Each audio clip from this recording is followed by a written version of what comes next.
The Holy Gospel according to John, the 20th chapter.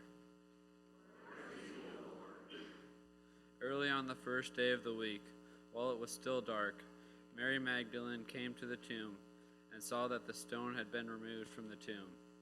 So she ran and went to Simon Peter and the other disciple, the one whom Jesus loved, and said to them, "They have taken the Lord out of the tomb, and we do not know where they have laid him."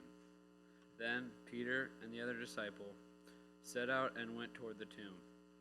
The two were running together, but the other disciple outran Peter and reached the tomb first.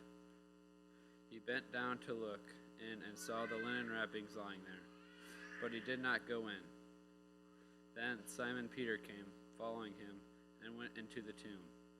He saw the linen wrappings lying there, and the cloth that had been on Jesus' head not lying with the linen wrappings, but rolled up in a place of itself. Then the other disciple, who reached the tomb first, also went in, and he saw and believed, for as yet they did not understand the scripture, that he must rise from the dead. Then the disciples returned to their homes. But Mary stood weeping outside the tomb. As she wept, she bent over to look into the tomb, and she saw two angels in white, sitting where the body of Jesus had been lying, one at the head and the other at the feet. They said to her, "Woman, why are you weeping?" She said to them, "They have taken away my Lord, and I do not know where they have laid him." When she had said this, she turned around and saw Jesus standing there, but she did not know that it was Jesus. Jesus said to her, "Woman, why are you weeping? Whom are you looking for?" Supposing him to be the gardener, she said to him, "Sir, if you have carried him away, tell me where you have laid him, and I will take him away." Jesus said to her, "Mary." She turned around and said to him in Hebrew, "Rabboni," which means teacher. "Do not hold on to me, because I have not yet ascended to the Father, but go to my brothers and say to them, I am ascending to my Father and your Father, to my God and your God." Mary Magdalene went and announced to the disciples, "I have seen the Lord," and she told them that he had said these things to her. This is the gospel of the Lord. Praise to you, O Christ.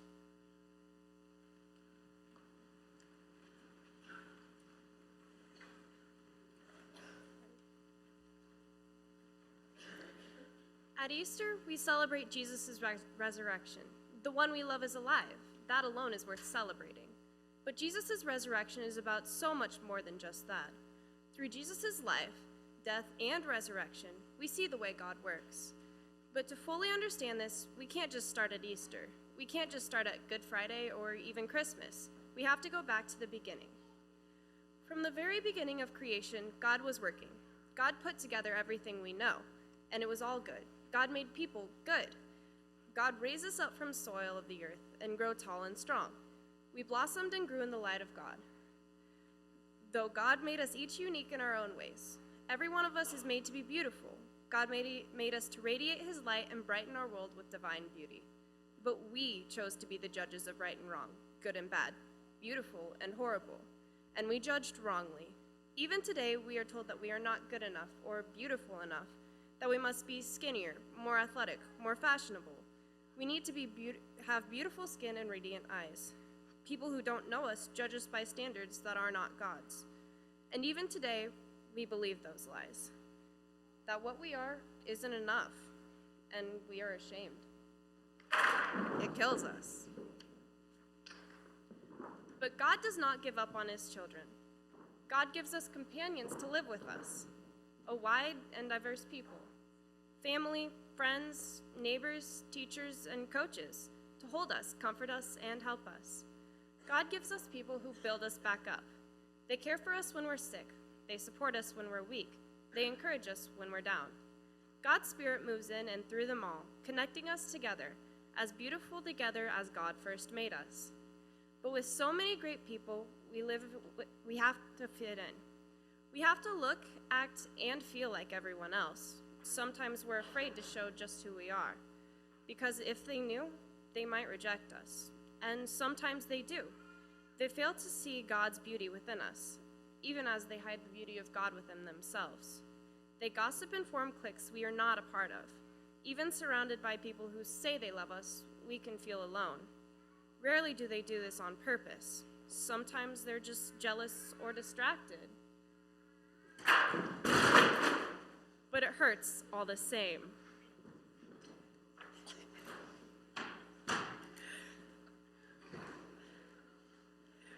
But the truth is that we are still standing.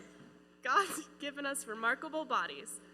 Though we may question their beauty, we know their strength. We know their flexibility. They can twist and bend and maneuver all that comes our way. God gives us the strength and agility to triumph over all those things the world piles on top of us. But sometimes we run ourselves so hard that we have nothing left. We go 100 miles a minute, and then a simple cold stops us in our tracks. But God still provides. God sends people to care for us, even those who have turned against us. God gives people to think of miraculous medications and perform mind-boggling surgeries. God makes us rest, and we heal. Except sometimes people don't. We face diseases like cancer, Alzheimer's, and heart failure. Even if we beat all these, our bodies still age. Our joints hurt, our eyesight dims, and our hearing fades. And we wonder why God made us this way. We even hurt when others hurt. We hurt when we can't fix things for them. We hurt terribly when the people God gave us die. Through it all, God still gives us the power to hope. God gives us the blessing of big dreams. God even sends prophets to guide us, to do good and wonderful things in this world. God gives us the will to plan for a bigger tomorrow, and so we pursue those dreams. We make plans for every matter under heaven, for finding beauty, friends, and better health. We ponder, we strategize, and we work hard, but things don't always go according to our plans. Sometimes we study and learn and still fail a test. We practice hard and fail to win. Sometimes we work so hard to reach our goal that we're too stressed and too tired to enjoy the fruits of our labors. Sometimes we get so wrapped up in accomplishing big things that we hurt people while doing it. Sometimes our plans simply conflict with the plans of others.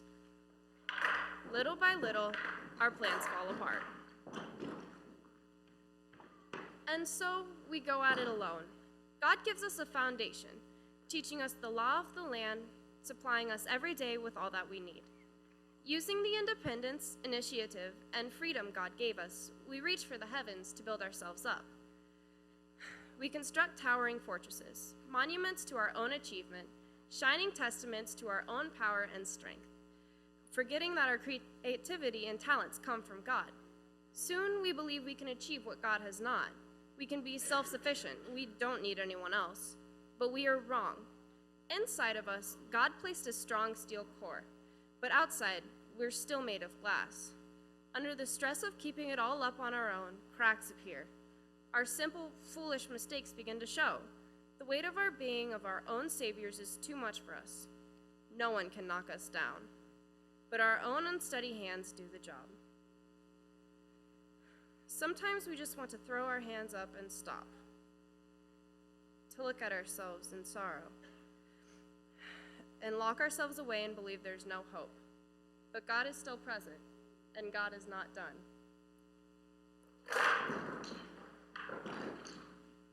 Instead of leaving us to our frailty and failure, God joins us. Jesus feels that we all do. He faces the ugliness of self-doubt. He watches as friends reject him. Jesus takes the pain as the soldiers take his health from him.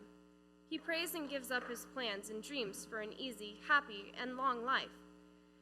Jesus doesn't resist others who believe they don't need him as they erect their own monument and hang him upon it. Out of love, God gives us everything he has to offer, even himself.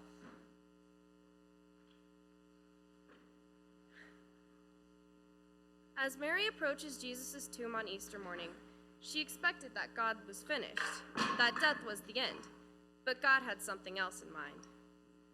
Death was a part of resurrection. It was a part of the pattern of life, or new beginnings. Just as God built us from the ground up from the very beginning, God never stops creating new and beautiful things bud and bloom in our lives. God still works through people he gave us, in spite of their imperfections. Even when our bones and muscles start to hurt, God strengthens our spirits. God renews our wisdom and intellect and gives us the vision to hope and dream again. God gives us the strength to get back up when we've been knocked down. God weaves all the pieces together. But through the cross, God has also tied his life to ours. As God resurrects us, we take on God's glory, God's love, God's resilience, God's will, and God's strength. God becomes central in our very identity and being. God holds us all and all our pieces together. It can be hard to see this from our perspective. Even Mary didn't understand what God had done when she saw the empty tomb. Life still felt like a patchwork of half-hearted attempts by God to redeem creation, to right so many wrongs. From her perspective, she was still broken and alone. She couldn't imagine God would be able to do anything with her latest collapse, because she couldn't see the pattern of death and resurrection all along. And so she couldn't even see Jesus standing right in front of her. That was until Jesus spoke her name. And suddenly, she, too, came to life again. From the very beginning, every piece, every experience, every bit of our lives, no matter how much it kills us to go through sometimes, God uses them to give us new and abundant life. God is never one to knock us down. But God does pick us back up every time we fall. God uses it all for good. In the process, God gives us every bit of himself so that we might be whole. This is the way our God works. Every day, God is creating and recreating. Every day, God brings us from death to new life. Every day is another Easter. And for this, we give thanks. And for this, we shout Alleluia. Please rise and sing Rise Up Together with us. The congregation is invited to sing the refrain printed in bold white letters. Kids are encouraged to dance with their streamers.